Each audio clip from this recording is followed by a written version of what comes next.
I hate to disappoint you, but I don't give a shit about football or the Cowboys. What I do care about is misdiagnosis in psychiatry.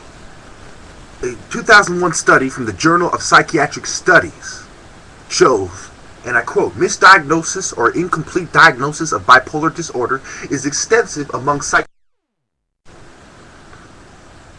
And it goes on to say, psychiatrists who reconsider diagnosis in overlapping areas of bipolar depression, major depression, and other disorders are more likely to make correct diagnosis. It suggests that between 15% and 40% of patients with bipolar disorder are misdiagnosed. Bipolar disorder is characterized by episodes of a major depressive disorder with manic tendencies. So why are almost half of these people being misdiagnosed with bipolar disorder? Well, I have the answer right here. This is from helpguide.org.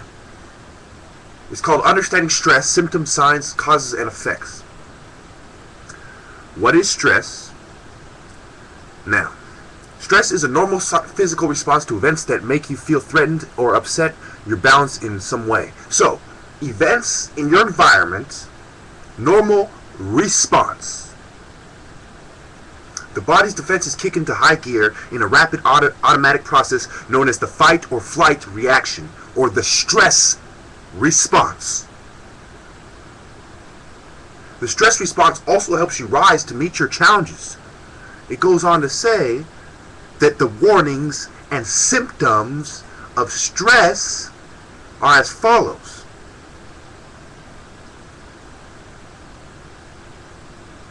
Go on to physical and behavioral symptoms. Okay, and I'll read them for you.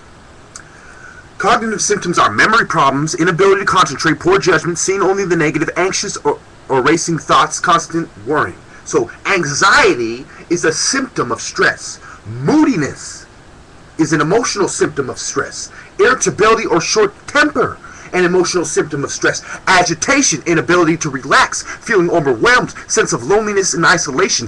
Depression or general unhappiness.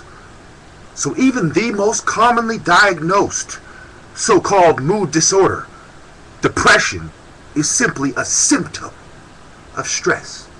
Physical symptoms: aches, pains, diarrhea, constipation, nausea, dizziness, chest pain, rapid heartbeat, loss of sex drive, frequent colds. Behavioral symptoms: eating more or less. So when you're stressed, it's going to lead to your eating disorder, which is going to lead to further symptoms of hunger and stress combined. And if you're intoxicated too, more symptoms. But we'll get into that in a second. So, there's nervous habits, use of alcohol, cigarettes, or drugs to relax, procrastinating. Okay, so one of the symptoms of stress, the behavioral symptoms, is you're going to turn to the prescription drugs, which are the #1 killer of people. And as I've shown you before, they're misdiagnosing these patients, giving them prescription drugs that they sell to their friends that either cause them to die, or people who live in homes that are broken to die, because they're more susceptible to it. Once you've broken down the family structure by over-empowering women, you've made their children more susceptible to taking prescription pills. Now, one last article, and I'll leave it alone for now. bbcnews.co.uk. What happens when you get drunk?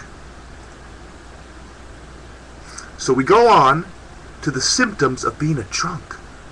Okay?